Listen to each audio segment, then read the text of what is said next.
ప్రజాగళంలో నువ్వు ఏర్పాటు చేసుకున్నటువంటి ఒక రాజకీయ మీటింగులో మైకు సరిగా పనిచేయకపోతే ఆ మిక్సింగ్ ప్రజల మధ్యన ఎక్కడో తీసుకెళ్లి పెడితే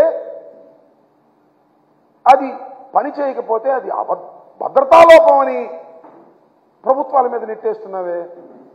ఏమిటి దౌర్భాగ్యమైనటువంటి పరిస్థితి? అసలు నువ్వు మాట్లాడుతున్నప్పుడు కానీ, పవన్ కళ్యాణ్ గారు మాట్లాడుతున్నప్పుడు కానీ, మోడీ గారు మాట్లాడుతున్నప్పుడు కానీ చైర్లన్నీ ఖాళీగా ఉన్నాయే. ఎందుకు ఖాళీగా ఉన్నాయి? అది కూడా ప్రభుత్వ భద్రత లోపమా? ఇది సరుకు లేకే కదా, నీ పార్టీకి సరుకు లేదు, ముగ్గురు కలిసినా సరుకు లేదు, జనం రాలేదు, చైర్లన్నీ ఖాళీగా ఉన్నాయి. ఇంత వైఫల్యం చెంది ఈ వైఫల్యాన్ని ఎవడి మీద నెడదాం? జగన్మోహన్ రెడ్డి గారి మీద నెడదామా? ప్రభుత్వం మీద నెడదామా? పోలీస్ యంత్రాంగం మీద నెడదామా అనేటువంటి ఒక నీచమైన ఆలోచన తప్ప మేము ముగ్గురు కలిసినా జనం రావడం లేదు, ఏమిటి కారణమని ఆలోచించుకునే పరిస్థితిలో మీరు లేకపోవడం చాలా దురదృష్టకరమైనటువంటి అంశంగా నేను భావిస్తా ఉన్నాను. దాంతోపాటు ఎక్కడ చూసిన పుస్తకాల మీద జగన్మోహన్ రెడ్డి గారి బొమ్మేనంట. అదేంటి ఇళ్ల పట్టాలు ఇచ్చిన దాని మీద జగన్మోహన్ రెడ్డి గారి బొమ్మేనంట. స్కూల్ బ్యాగుల మీద జగన్మోహన్ రెడ్డి గారి బొమ్మేనంట.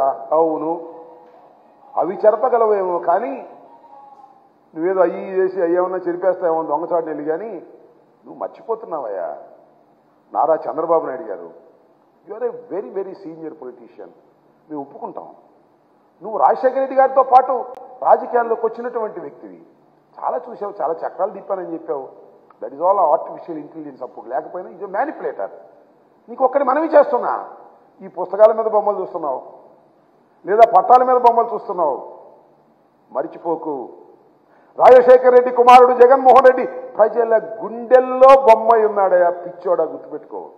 5 సంవత్సరాల పరిపాలనలో ప్రజలకు మేలు చేసి 30 లక్షల మందికి పట్టాలిచ్చి సంక్షేమ కార్యక్రమాలు నిర్వహించి ప్రజల గుండెల్లో బొమ్మలా నిలిచిపోయినటువంటి వ్యక్తిని చెరపటం నీకు సాధ్యపడిద్దా అని అడుగుతా ఉన్నా. ముగ్గురు కాదు, 3 కోటి మంది ఏకమైన జగన్మోహన్ రెడ్డి గారు ప్రజల గుండెల్లో ఏర్పాటు చేసుకున్నటువంటి చిత్రాన్ని చెరపలేరెవరు. అది నువ్వు చూస్తావు, తొందరలో చూస్తావు. జూన్ 4 కదా, జూన్ 4వ తారీఖున చూస్తావు. ఒక్కసారి ఓపెన్ చేసిన తర్వాత ప్రజలు నొక్కిన ఫ్యాన్ బటన్స్ చూసిన తర్వాత అప్పుడు గుండె ఆగుతుంది. నీకు గుర్తుపెట్టుకోమని మనం చేస్తున్నా.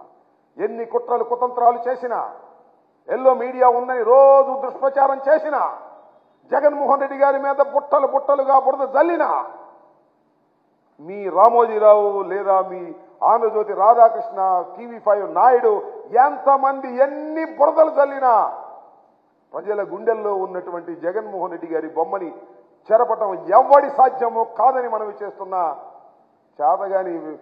చేతగాని వాళ్ళు చేసే పనులన్నీ చేస్తున్నారు. ఎవడి మీదో నెట్టేసేది, నడవలేక దారి ఒకడన్నా అంటే ఒకడెవడు వెనక. ఆ సామెతిగా నీకు ప్రజలు రాకపోతేను, నీ మైకు పనిచేయకపోతేను ఎవడి మీదో నెట్టేసేయాలనేటువంటి దుర్బుద్ధి వాళ్ళంతా ఆ ఆంధ్రజ్యోతి ఈనాడులో వైఫల్యం, భద్రతా వైఫల్యం అని ఓ పుంకాలుగా వాళ్ళు వీళ్ళు స్టేట్మెంట్ ఇచ్చి అవి చూపించి అసలు చిలకూరుపేటలో ప్రజాగణం అట్టర్ ఫ్లాప్ అయిందనేటువంటి విషయం ప్రజలు అనుకుంటుంటే దాన్ని మరలించాలనేటువంటి ప్రయత్నం చేయటం చాలా దురదృష్టకరమైనటువంటి అంశంగా నేను ఈ సందర్భంగా చెప్పదలుచుకున్నాను.